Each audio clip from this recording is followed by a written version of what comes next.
Welcome to the Purple Political Breakdown. How's it going? How's your day been? And we are back on this Saturday morning as we are going to talk about the important news that all of y'all need to know that happened this recent week, as well as my commentary about those issues from my personal perspective. So, with that said, let's dive right into it. This is the Purple Political News. First things first, let's start off with a little bit of bright news. Kansas City Chiefs have won the Super Bowl. Shout out Patrick Mahomes, the soon to be GOAT, as he aims for a back Super Bowl coming into the next year and really wants to threaten that GOAT status of Tom Brady. Excellent Super Bowl, very entertaining. And I've been picking the Chiefs. I think I said the Chiefs last week when I made a podcast episode. So shout out the Kansas City Chiefs for being Super Bowl champions. So with that said, let's kind of talk about some very serious stuff regarding Israel and Palestine. So Israel and Palestine, as of right now, when it comes down to it, the Prime Minister of Israel, Benjamin Netanyahu, has ordered his military to prepare plans to evacuate nearly 1.5 million civilians from Gaza's southern city of Rafah, considered one of the last refugees for displaced Palestinian civilians, and the order comes ahead of an expected Israeli ground operation, with Netanyahu seeking to dismantle four of Hamas's battalions that are believed to be in Rafah. Now, this is something serious because this is a border city to Egypt and Palestine. And because of this, even Biden was telling Netanyahu also consider Rafah being this last place is highly congested in terms of the people and the location, with, like it said, over 1 million people in this consolidated area. It makes things very dangerous for all parties involved. Biden warned Netanyahu, said that he should not conduct a military operation against Hamas in Rafah without a credible and executable plan to protect the civilians. That should matter the most, right?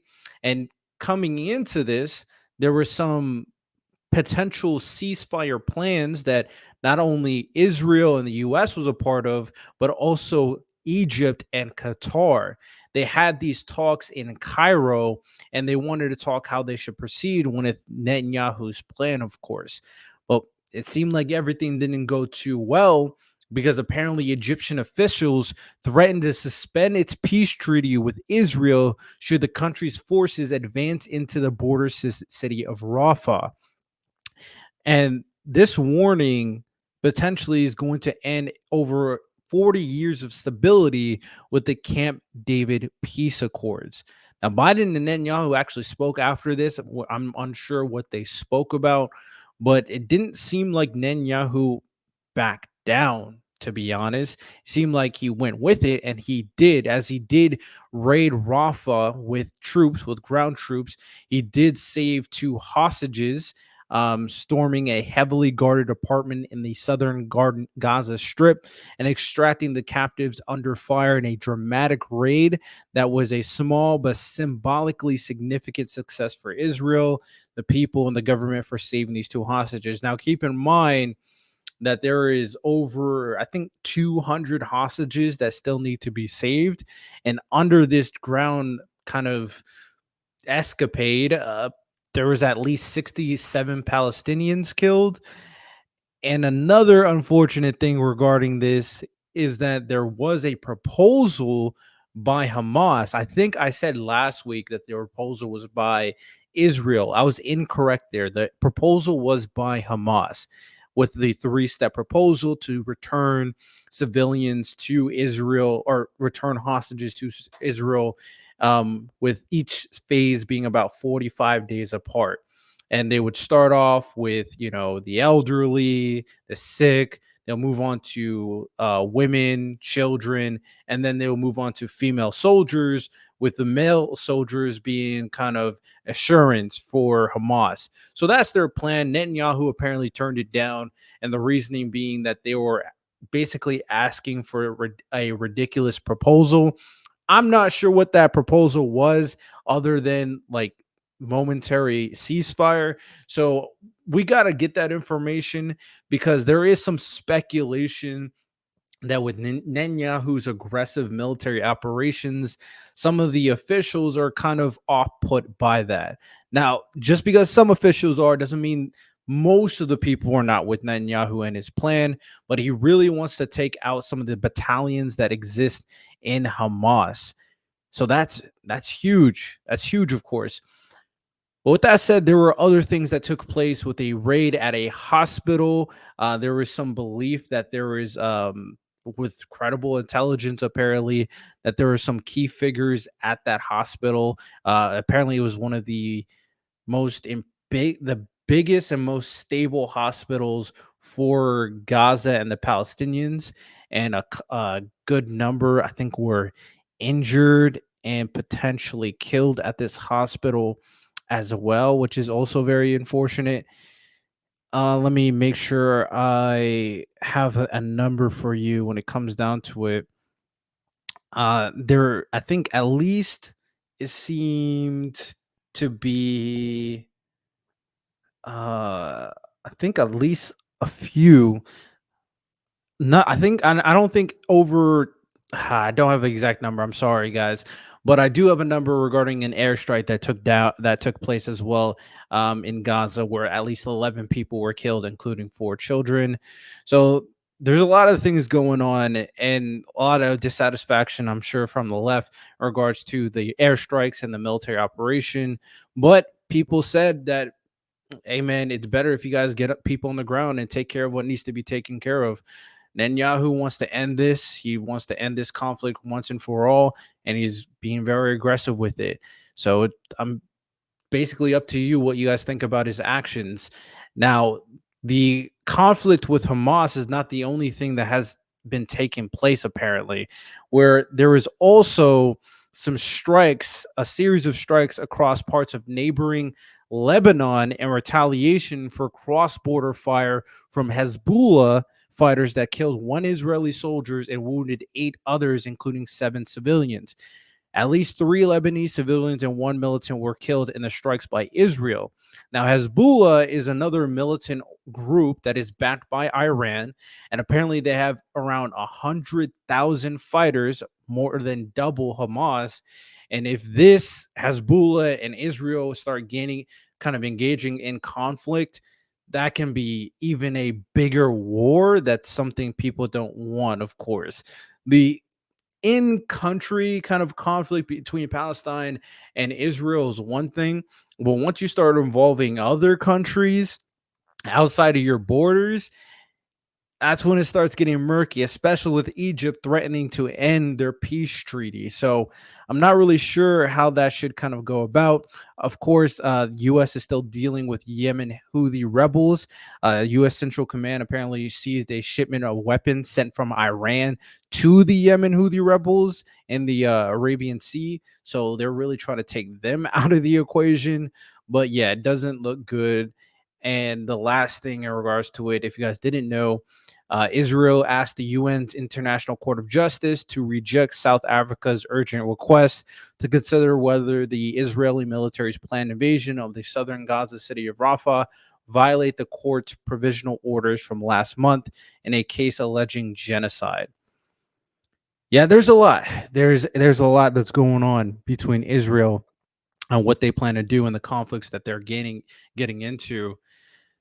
It seems as of right now that Netanyahu is not willing to compromise. He's not willing to broker peace, and you can legitimately criticize that position if peace is on the table.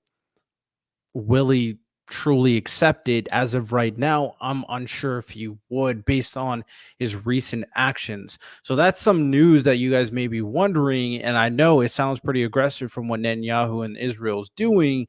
But at the same time, if it is the case, this can truly end the conflict despite the casualties.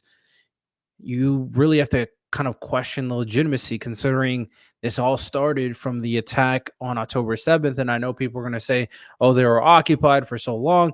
That situation's a lot more murky, with Palestine doing what they've done for the last, like, since like World War II, and Israel has done what they've done. There was a lot of back and forth conflict, and October 7th just kind of restarted it, and now Netanyahu wants to end it. So we'll kind of have to see what takes place after that, of course. Moving on to Donald Trump, some people's favorite human being on the planet Earth. They pray to him, matter of fact. Apparently, Donald Trump was doing and saying a lot of dumb things recently, as he suggests that the U.S. would not protect NATO allies. Stoltenberg said such talk puts U.S. and European troops at greater risk. Trump said at a rally Russia should be able to do whatever the hell they want to NATO members not paying 2% of their GDP. The German government did not officially comment, but its foreign office pointed out a NATO solidarity principle, once one for all for one. This NATO creed keeps more than 950 million people safe, said the officer. And Polish President Andrzej Duda, seen as friendly to Trump during his presidency, tweeted the Polish-U.S. alliance must be strong, regardless of who is currently in power in Poland and the USA. So even some of his allies are questioning it, and it's kind of crazy for him to say this, that they will let Russia do whatever the hell they want. It seems like Trump wants to kind of break ties. And I think at some point during his presidency, he was considering leaving NATO altogether. When it comes to his international connections, it seems like he'd rather be more friendly to Putin and Kim Jong Un to our actual compared to our actual allies. It really makes you question things. Also, Trump verdicts, to kind of talk about them a little bit.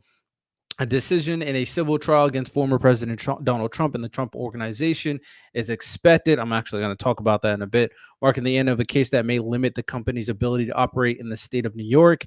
You know what? Let's talk about it right now. What that case is. Well, apparently Trump is ordered to pay nearly $355 million for fraudulent business practices in New York.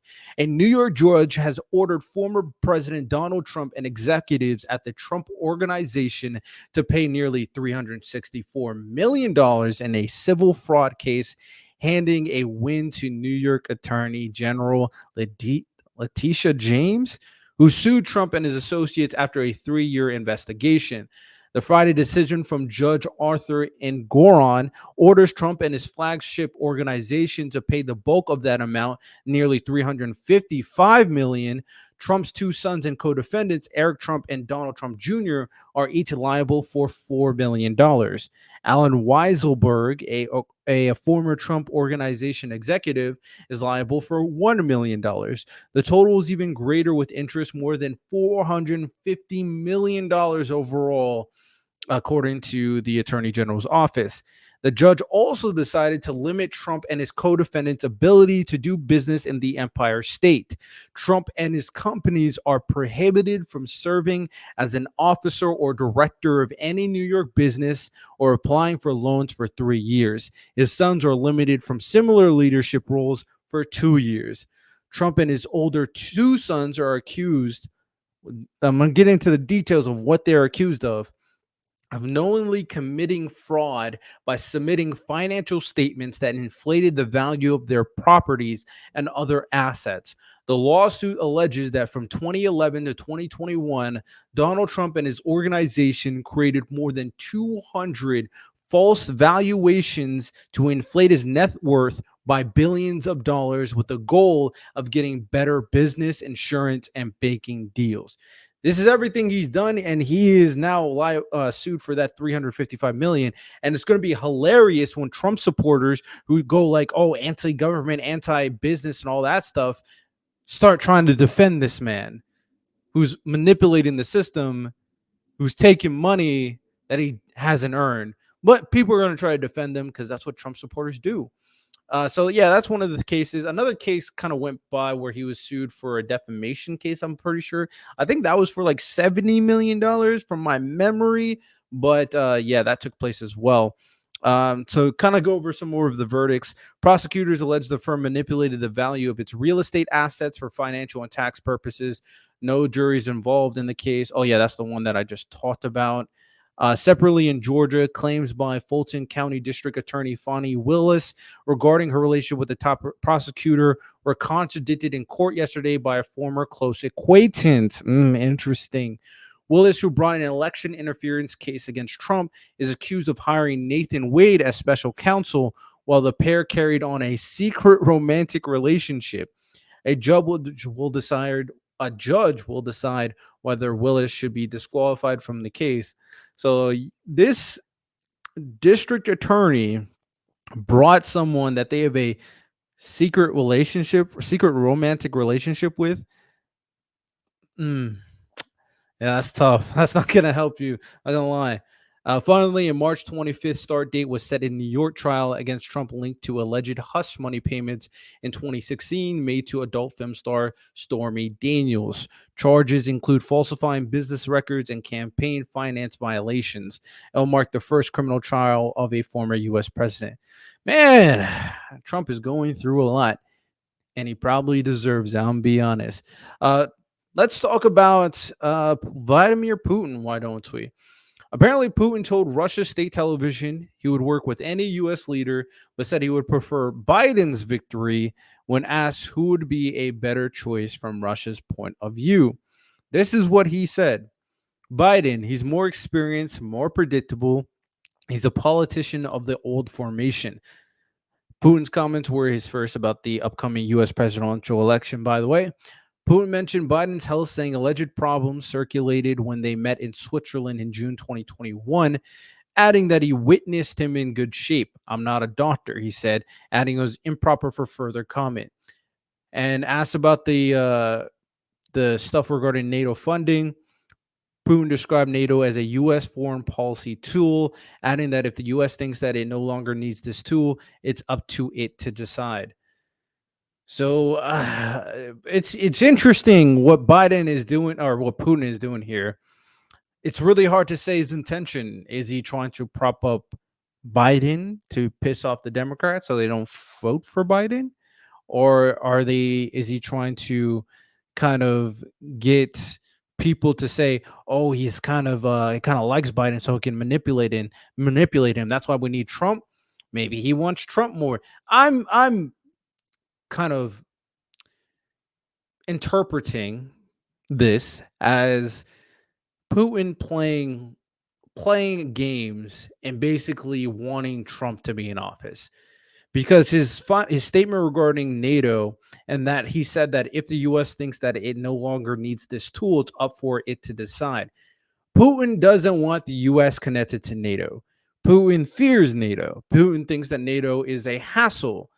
Trump constantly constantly tries to go against NATO and even threatens to leave NATO. So it's very obvious to me these statements to prop up Biden and talk about his health is to help Trump. That's what it seems like to me. And speaking of a Trump shill like Tucker Carlson, he actually said Putin did not get full satisfaction with Tucker Carlson's interview. Call me surprised when you throw up layups and it gets too easy. Even someone who makes the layups all the time gets bored. Tucker Carlson is a joke. I'm gonna be honest. Um, with that said, let's kind of go into some other points. This may be interesting to some of y'all as they kind of did a survey, kind of talking about a lot of people's worries and interpretations and what they perceive as threats and risks in the world as a whole. So, as of right now, it seems like the public doesn't see China and Russia as top threats. I'm gonna kind of go into everything in a little bit more detail.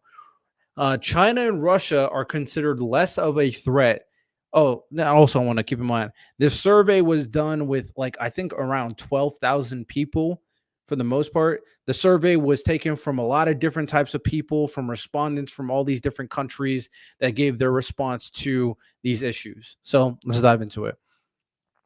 China and Russia are considered less of a threat to Western populations now than a year ago, according to a new study which points to rising concerns around non traditional risks. Only citizens from the UK and Japan still consider Moscow a top risk this year, while Germany and Italy recorded a significant easing of concerns. Included in that were waning worries around the risk of nuclear conflict and disruptions to energy supplies. China was also seen more favorably this year than last by five of the G7 countries, with Canada and Japan the exceptions. Notably though, Chinese respondents saw all countries apart from Russia and Belarus as more threatening now than before. It was also the only country to say that the US as a or consider them a threat. Perceptions of non traditional risks increased across all countries, like I said in the first statement. However, with people around the world expressing concern about environmental threats, the risk of mass migration as a result of war or climate change, and organized crime. So these are things that people think are way more important risks as of right now going on in the world. Environmental issues ranked as a top three concern in all countries except the United States, which is eye opening at the very least. Cybersecurity issues, meanwhile, ranked as a top risk in China and the US, as both countries step up their restrictions against one another in the race of technological dominance.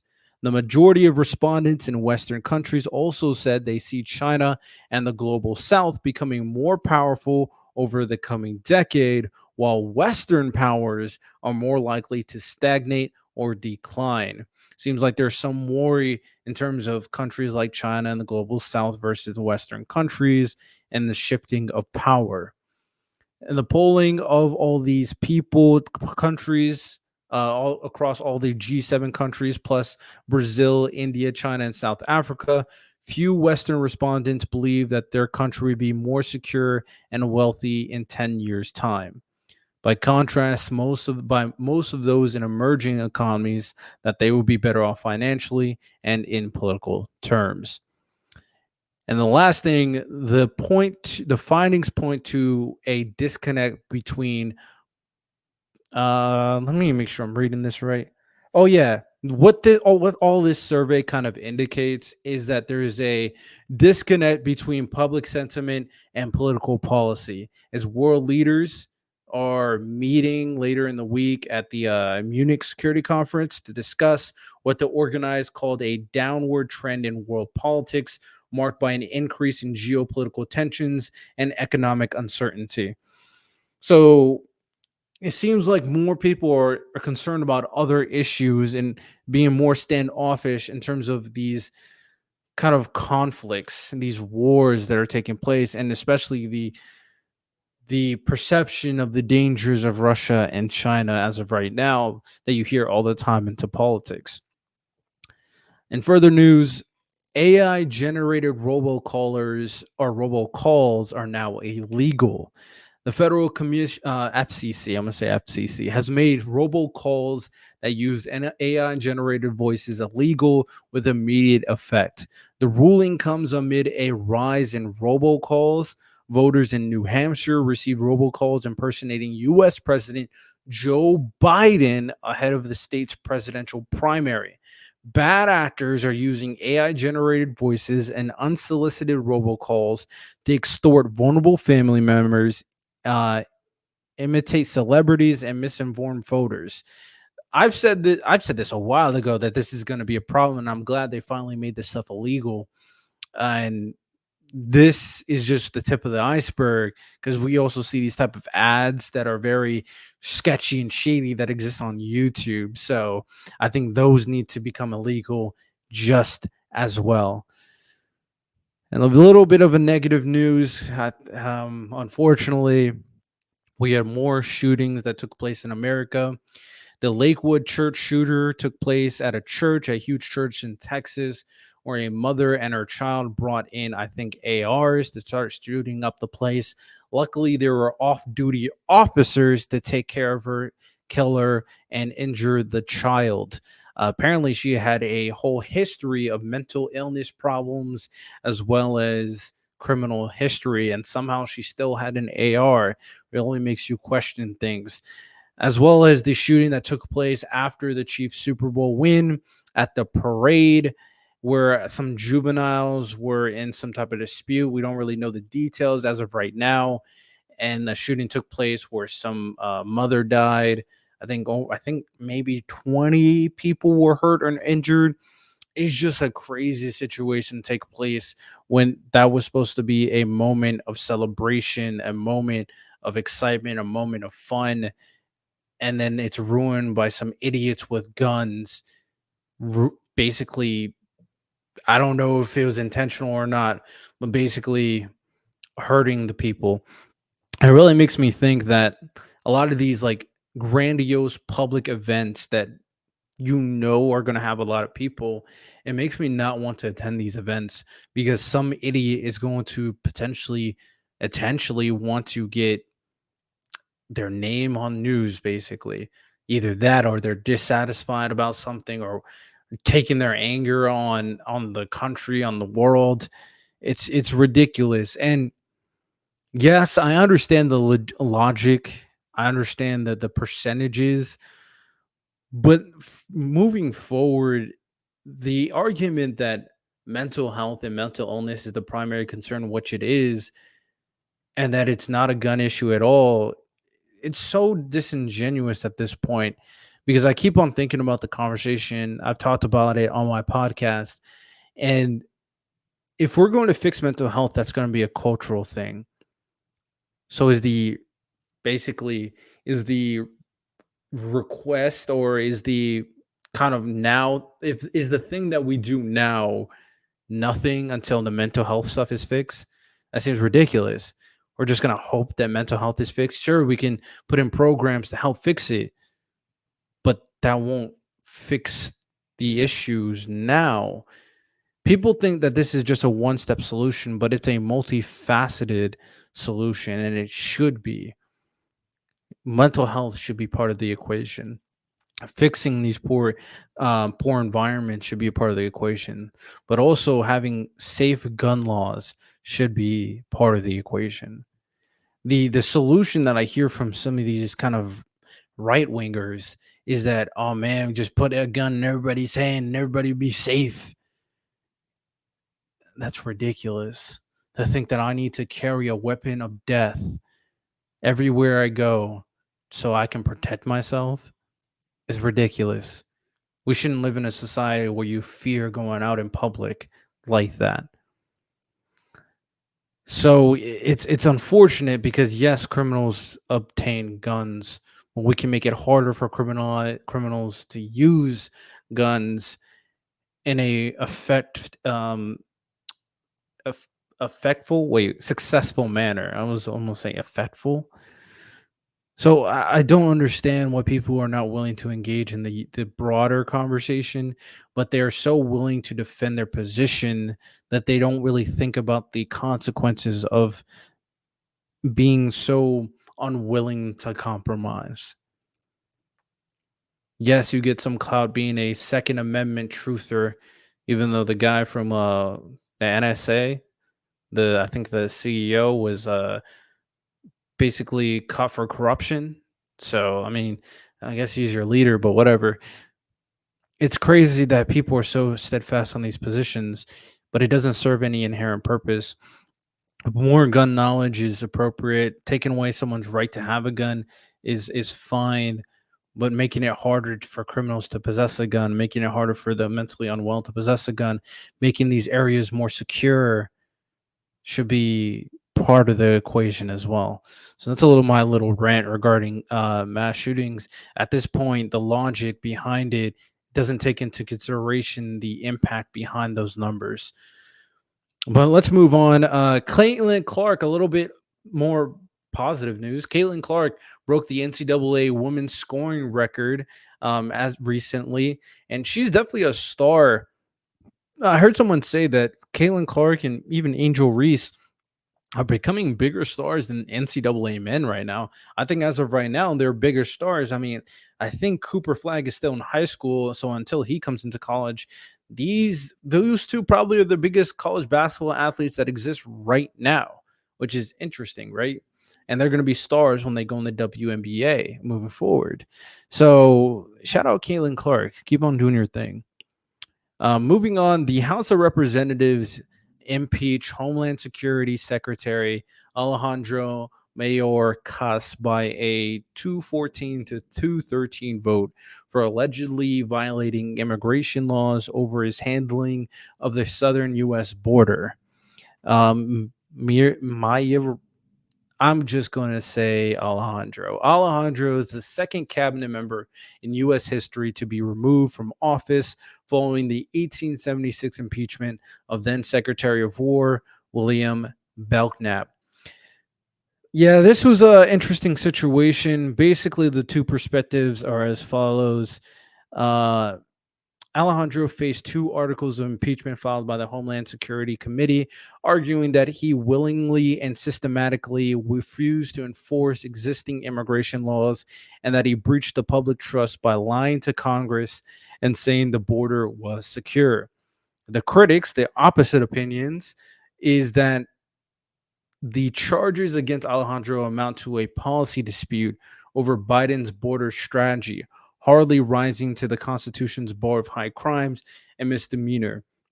It seems like the people that are trying to impeach him are pissed off regarding what's going on the border, but doesn't necessarily mean that he has done anything unlawful based off the Constitution.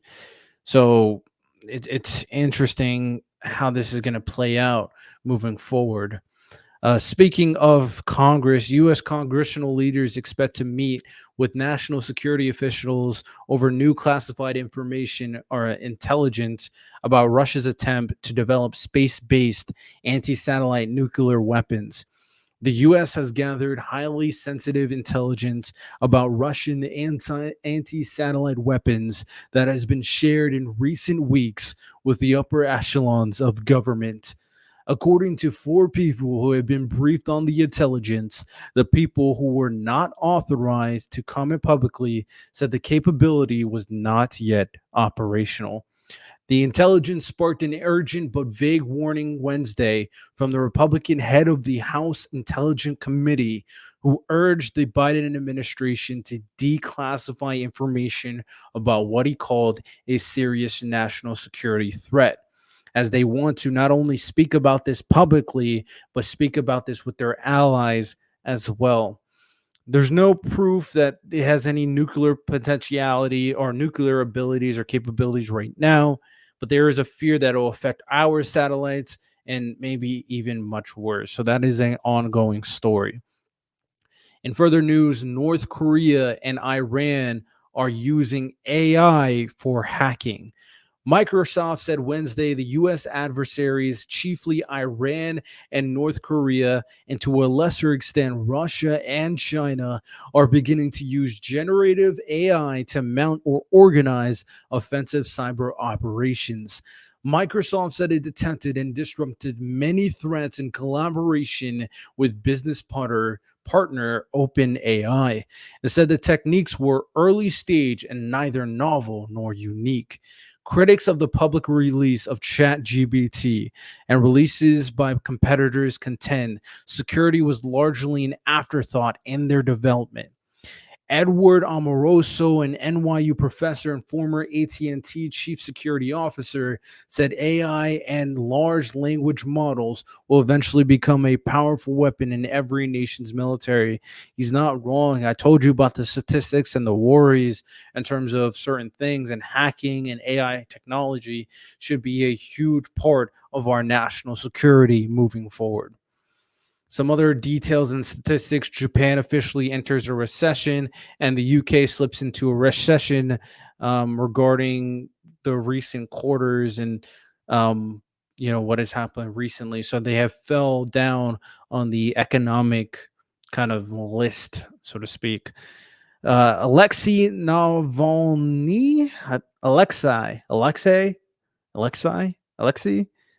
Russia's famous opposition leader, dies. Navalny rose to prominence more than a decade ago while lapooning President Vladimir Putin and the Russian elite, whom he accused of vast corruption, avarice, and opulence.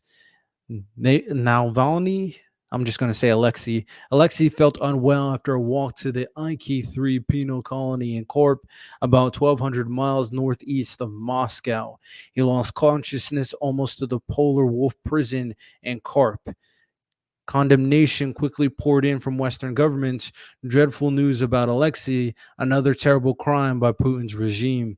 The idea or the I guess theory is that maybe Putin was involved with the death of his biggest and most famous opposition. Um, in other news, in regards to people when kind of threatening the leaders, apparently a FBI informant that was huge in the case of like Joe Biden and Hunter Biden, and I think their impeachment and certain allegations, was found to be lying about the entire thing. So all those people who use this information are looking kind of silly now. I'm just being honest. And the last bit of news is an interesting bit of news. Korean food scientists grow beef inside rice grains. The cell cultured protein rice could produce or prove to become a superfood. Scientists use fish gelatin, a safe and edible ingredient that helps cells latch onto the rice, then seeded cow muscle and fat stem cells into it. After 9 to 11 days, the cell cultured beef rice was harvested. The rice provided a natural structure and nutritional profile for the meat cells to grow. This hybrid rice is more traditional than traditional rice, with 8% more protein and 7% more fat. Compared to traditional rice, the hybrid rice was firmer and more brittle. If commercialized, this rice could cost around 2.23 or $2.23 per kilogram. So, oh, and beef costs about $15 per kilogram. So it could one day serve as a food relief for nations, famine, in terms of providing you a healthy amount of protein in the scale of rice. So that's an interesting thing that could be kind of revolutionary in terms of our food market. But with that said, that is all the news that I am covering today. There is quite a lot today versus other days. I'm gonna make sure I'm gonna be much more detail oriented in terms of my news that I'm kind of telling you. And it's gonna get better and better, more official, more professional, of course. And also something that I want to point out to y'all that I will be streaming when I kind of go over all the news. Fridays the day before I watch some WWE SmackDown, of course. So that is all we got today. I hope you guys all enjoyed today's episode. There's some dire news, there's some unfortunate news, but there's some entertaining news and some bright spot news there as well. If you guys like at any point want to kind of tell me what kind of news you want, feel free to let me know that, of course. I'm gonna make sure I'm gonna get a healthy supply of like progressive news, not progressive like the political ideology, but progressive in terms of the improvement of society and the improvement of humanity. So hope you guys enjoyed. If you guys did enjoy this, rate this 5 stars, like and subscribe on the YouTube channel. I did change the YouTube channel name to Riddell PD at Riddell PD. So it can kind of encapsulate all the content that I do over there. So make sure you do that. Go to the website, check out all the content www.purplepoliticalbreakdown.com. Y'all have a good one. Take care, and we'll see you next Saturday. Peace.